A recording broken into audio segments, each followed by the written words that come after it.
Maalesef hepimiz o görüntülere şahit olduk ve yüreğimiz yandı, insanlığımızdan utandık. Zaten yaklaşık Ekim ayından şimdiye kadar 9 aydır Siyonizmin uşakları, İsrail rejimi, bak rejimi diyorum, tüm insanlarını kastetmiyorum, Filistinli kardeşlerimize uyguladığı vahşet, soykırım, acımasızlığın acısını yaşıyoruz.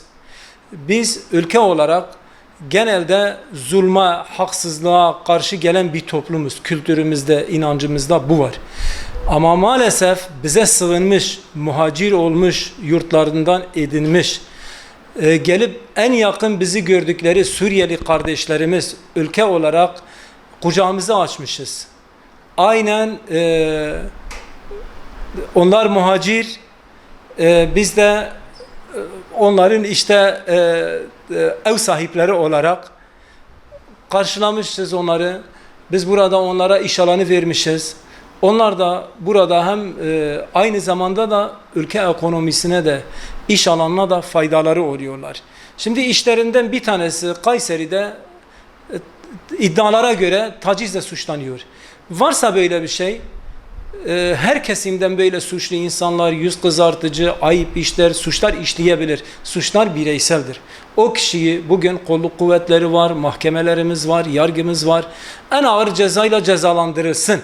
Ama siz kalkın böyle kinvari, vandalvari, eşkıya gibi toplu bir şekilde ne kadar Suriyeli orada varsa evlerine saldır. Ya insanın yüreği acıyordu. Evlerinde bir tane yırtık kilim vardı.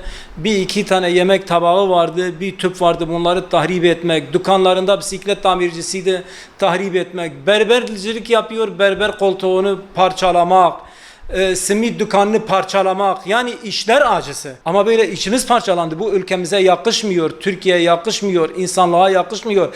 Kayseri'ye yakışmıyor. Hemen akabinde Antalya'nın bir ilçesinde orada da aynı saldırı başladı. Bu neyin nesidir? Sanki birileri burada düğmeye bastı. Sanki bu provokasyonun bir projesiydi.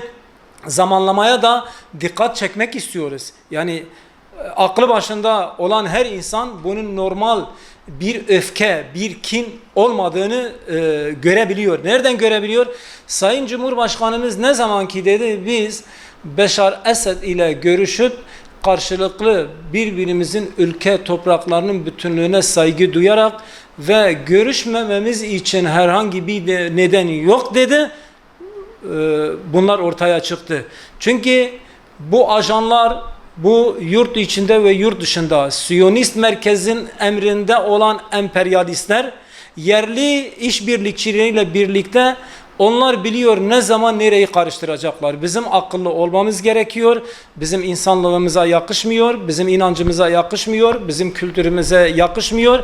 Biz her zaman kucak açmışız. Bize sığınmış insanları ezmemişiz. Canlarını, mallarını yakmamışız. Bunları yapanlar ya içlerinde zaten başında provokasyon var. Ama diğerleri de bilmiyor galeyana gelmiş. Bunun bir an önce gerekenin yapılması gerekiyor. Kim suç işlemişse kanun önünde hesap vermesi gerekiyor ve bir daha böyle durumların olmamasını temenni ve umut ediyoruz. Çok üzgünüz. Bu ülkemize yakışmadı, insanlığımıza yakışmadı. Dinimizde böyle bir şeyin yeri yok. Kültürümüzde böyle bir şeyin yeri yok. Zaten dünyayla ilgili, Orta Doğu'yla ilgili sürekli böyle beklenmeyen gündemler çıktığı zaman bunun tek bir nedeni var. Nedir? Gazze'deki, Filistin'deki vahşetin, katliamın, soykırımın gölgede bırakıp ikinci planda gündemden düşürmesidir. Hedef de budur. Yoksa bir bakıyorsun ki işte Putin şeye gitti, Kuzey Kore'ye gitti. Yok bilmem Ukrayna'nın devlet başkanı şöyle bir silah getirdi. Yok işte Türkiye'de Suriyelilere yönelik böyle bir şey oldu. Yok işte bakın Suriye'dekiler de Türkiye şoförlerine saldırdılar. Yok böyle yok şöyle. Bunlar gündem değiştirmektir. Bugün bu Filistin'de yaşananlar eğer bugün bu vampir Netanyahu ve onun savaş makineleri bugün onları yargılayacak yeryüzünde bir mahkeme, bir adalet organı yoksa da inanın yakın zamanda gün gelir insanlık bunu yargılayacak. Nasıl ki Hitler'in Yahudilere karşı soykırımı tarih lanetle anıyor, bu kat be kat daha beterdir. Hitler belki bir sefer yaptı, bunlar her gün katliam yapıyor. Çoluk çocuk bu savaş durumundan çıktı. Ya çocukları öldürüyorlar, askerleri seviniyor.